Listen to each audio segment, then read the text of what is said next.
Olá, graça e paz, muito bom dia, boa tarde ou boa noite para você que está comigo aqui no nosso canal, Semeando a Palavra com a missionária Kézia, que sou eu. Como é bom estar com vocês nesse dia 14 de dezembro de 2024, para juntos fazermos nossa leitura bíblica diária. Peço que deixe o seu like, compartilhe esse vídeo com o máximo de pessoas possíveis, deixe também um comentário. Se você for novo ou nova por aqui, se inscreva no nosso canal, ative o sino de notificações para receber também nosso devocional diário, meditar e orar. Nossa leitura de hoje se encontra em Hebreus capítulos 11, 12 e 13 e encerraremos assim esta carta. Hebreus capítulo 11. Exemplos de fé. Ora, a fé é a confiança daquilo que esperamos e a certeza das coisas que não vemos. Pois foi por meio dela que os antigos receberam bom testemunho. Pela fé entendemos que o universo foi formado pela palavra de Deus, de modo que aquilo que se vê não foi feito do que é visível. Pela fé, Abel ofereceu a Deus um sacrifício superior ao de Caim.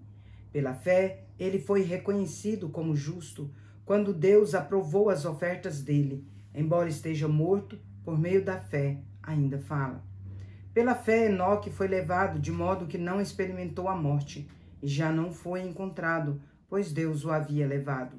Pois antes de ser levado, recebeu testemunho de que tinha agradado a Deus.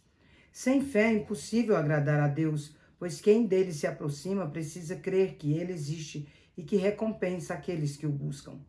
Pela fé, Noé, quando avisado a respeito de coisas que ainda não se viam, movido por santo temor, construiu uma arca para salvar a sua família.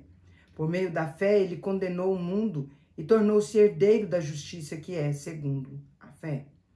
Pela fé, Abraão, quando chamado, obedeceu e dirigiu-se a um lugar que mais tarde receberia como herança, embora não soubesse para onde estava indo. Pela fé, peregrinou na terra prometida como se estivesse em terra estranha. Viveu em tendas, bem como Isaque e Jacó, co-herdeiros da mesma promessa. Pois ele esperava a cidade que tem alicerces, cujo arquiteto e construtor é Deus. Pela fé, a própria Sara também pôde ter um filho, apesar de ser estéril e avançada em idade, porque considerou fiel aquele que lhe havia feito a promessa. Assim, daquele homem já sem vitalidade, originaram-se descendentes numerosos, como as estrelas do céu, e incontáveis como a areia da praia do mar. Todos esses morreram na fé sem terem recebido as promessas. Viram-nas de longe e de longe as saudaram, reconhecendo que eram estrangeiros e peregrinos na terra. Os que assim falam mostram que estão buscando uma pátria. Se estivessem pensando naquela de onde saíram, teriam oportunidade de voltar. Em vez disso, esperavam uma pátria melhor, isto é, a pátria celestial. Por essa razão, Deus não se envergonha de ser chamado Deus deles, pois lhes preparou uma cidade. Pela fé, Abraão, quando Deus o pôs à prova, ofereceu Isaque como sacrifício. Aquele que havia recebido as promessas estava a ponto de sacrificar o seu único filho, embora Deus lhe tivesse dito, por meio de Isaque, a sua descendência há de ser considerada. Abraão levou em conta que Deus pode ressuscitar os mortos e figuradamente recebeu Isaque de volta dentre os mortos. Pela fé, Isaque abençoou Jacó e Esaú com respeito ao futuro deles. Pela fé, Jacó, à beira da morte, abençoou cada um dos filhos de José e, curvando-se, adorou a Deus, apoiado na extremidade do seu bordão. Pela fé, José, no fim da vida, fez menção à saída dos israelitas do Egito e deu instruções acerca dos seus próprios ossos. Pela fé, Moisés, recém-nascido, foi escondido durante 3 meses por seus pais, pois viram que o menino era bonito e não temeram o decreto do rei. Pela fé, Moisés, já adulto, recusou ser chamado filho da filha do faraó, porque preferiu ser maltratado com o povo de Deus a desfrutar o prazer transitório do pecado. Por causa de Cristo, considerou a desonra uma riqueza maior do que os tesouros do Egito, pois contemplava a recompensa. Pela fé, saiu do Egito por não temer a ira do rei, e perseverou, porque via aquele que é invisível. Pela fé celebrou a Páscoa e fez a aspersão do sangue para que o destruidor não tocasse nos primogênitos dos israelitas. Pela fé, o povo atravessou o Mar Vermelho em terra seca, mas quando os egípcios tentaram fazê-lo, morreram afogados. Pela fé, caíram os muros de Jericó, depois de serem rodeados pelos israelitas durante 7 dias. Pela fé, a prostituta Raabe não foi morta com os que haviam sido desobedientes, pois tinha escolhido os espias pacificamente. Que mais direi? Não tenho tempo para falar de Gideão, Baraque, Sansão, Jefté, Davi, Samuel e os profetas, os quais pela fé conquistaram reinos, praticaram a justiça, alcançaram o cumprimento de promessas, fecharam a boca de leões, apagaram o poder do fogo e escaparam do fio da espada, da fraqueza tiraram força, tornaram-se poderosos na batalha e puseram em fuga exércitos estrangeiros. Houve mulheres que pela ressurreição tiveram de volta os seus mortos. Uns foram torturados e recusaram-se a ser libertos para alcançar uma ressurreição superior. Outros enfrentaram zombaria e açoites. Outros ainda foram acorrentados e colocados na prisão, apedrejados, cerrados ao meio, postos à prova, mortos à espada. Andaram errantes, vestidos de pele de ovelhas e de cabras, necessitados, afligidos e maltratados. O mundo não era digno deles. Vagaram pelos desertos e montes, pelas cavernas e grutas da terra. Todos estes receberam bom testemunho por meio da fé. No entanto, nenhum deles recebeu o que havia sido prometido, porque Deus havia planejado algo melhor para nós, a fim de que eles fossem aperfeiçoados sem nós. Hebreus capítulo 12. Deus disciplina os seus filhos. Portanto, também nós, uma vez que estamos rodeados por tão grande nuvem de testemunhas, livremo-nos de tudo o que nos atrapalha e do pecado que nos envolve e corramos com perseverança a corrida proposta para nós, tendo os olhos fitos em Jesus, autor e consumador da nossa fé. Ele, pela alegria que lhe fora proposta, suportou a cruz ao desprezar a vergonha e assentou-se à direita do trono de Deus. Pensem bem naquele que suportou tal oposição dos pecadores contra si mesmo, para que vocês não se cansem nem desanimem. Na luta contra o pecado, vocês ainda não resistiram a ponto de derramar o próprio sangue.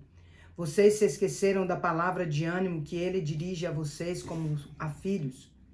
Meu filho, não despreze a disciplina do Senhor, nem se magoe com a sua repreensão, pois o Senhor disciplina quem ama e castiga todo aquele a quem aceita como filho. Perseverem na disciplina. Deus os trata como filhos. Ora, que filho não é disciplinado pelo pai? Todavia, se vocês ficarem sem disciplina, da qual todos se tornaram participantes, então vocês são bastardos, não filhos. Além disso, tínhamos pais humanos que nos disciplinavam e nós os respeitávamos. Quanto mais devemos submeter-nos ao Pai espiritual para assim vivermos. Os nossos pais nos disciplinavam por curto período, segundo lhes parecia melhor. Deus, porém, nos disciplina para o nosso bem, para que participemos da sua santidade. Nenhuma disciplina parece motivo de alegria no momento em que é recebida, mas sim motivo de tristeza. Mais tarde, no entanto, produz fruto de justiça e paz para aqueles que por ela foram exercitados. Portanto, fortaleçam as mãos enfraquecidas e os joelhos vacilantes. Façam caminhos retos para os seus pés, para que o manco não se desvie, antes seja curado. Advertência contra a rejeição a Deus. Busquem a paz com todos e a santificação, sem a qual ninguém verá o Senhor. Tomem cuidado para que ninguém se afaste da graça de Deus e para que nenhuma raiz de amargura ao brotar cause perturbação e contamine muitos. Para que não haja nenhum imoral ou profano como Esaú, que por uma única refeição vendeu os seus direitos de herança como filho primogênito.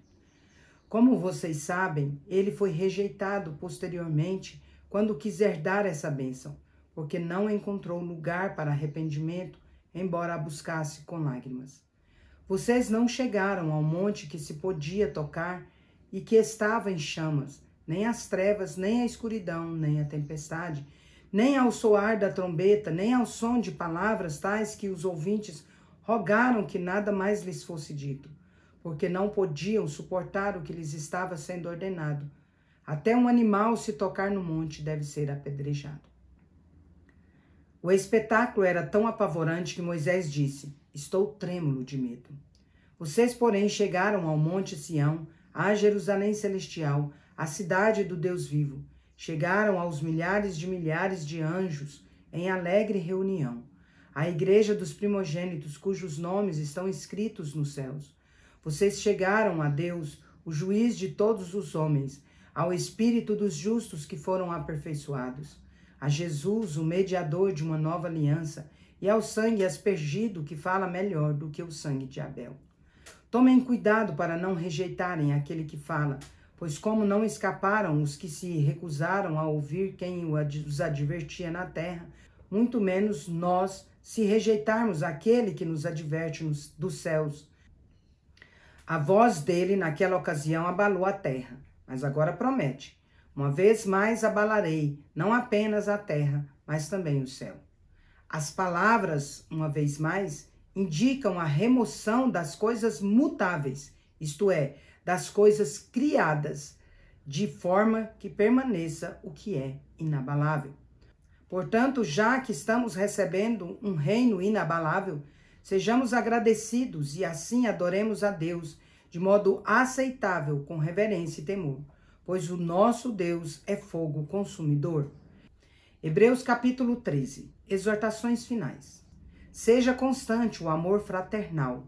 Não se esqueçam da hospitalidade, pois foi praticando-a que, sem saber, alguns acolheram anjos. Lembrem-se dos que estão na prisão, como se estivessem aprisionados com eles, dos que estão sendo maltratados, como se vocês mesmos estivessem sendo maltratados. O casamento deve ser honrado por todos e o leito conjugal conservado puro, pois Deus julgará os imorais e os adúlteros. Conservem-se livres do amor ao dinheiro e contentem-se com o que vocês têm, porque Deus mesmo disse: nunca o deixarei, jamais o abandonarei. Assim podemos dizer com confiança: o Senhor é o meu ajudador, não temerei. O que me podem fazer os homens? Lembrem-se dos seus líderes que transmitiram a palavra de Deus a vocês. Observem bem o resultado do estilo de vida deles e imitem a sua fé.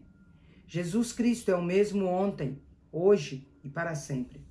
Não se deixem levar pelos diversos ensinos estranhos, pois é bom que o nosso coração seja fortalecido pela graça, não por alimentos cerimoniais, os quais não têm valor para aqueles que os comem. Nós temos um altar do qual não têm direito de comer os que servem no tabernáculo, pois o sumo sacerdote leva sangue de animais até o lugar santíssimo como oferta pelo pecado. Mas os corpos dos animais são queimados fora do acampamento. Assim, Jesus também sofreu fora das portas da cidade para santificar o povo por meio do seu próprio sangue. Portanto, saiamos até ele, fora do acampamento, suportando a desonra que ele suportou, pois não temos aqui nenhuma cidade permanente, mas buscamos a vindoura. Por meio de Jesus, portanto, ofereçamos continuamente a Deus um sacrifício de louvor, que é fruto de lábios que confessam o seu nome.